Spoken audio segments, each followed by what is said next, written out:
嗨，大家好！今天我在家里附近发现了一片狗尾草，今天就来介绍狗尾草吧。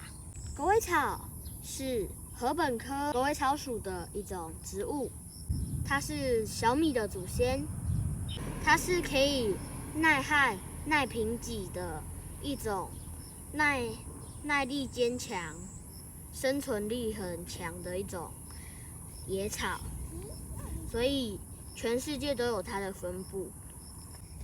走，它就回去了，它就会从下面冒出来。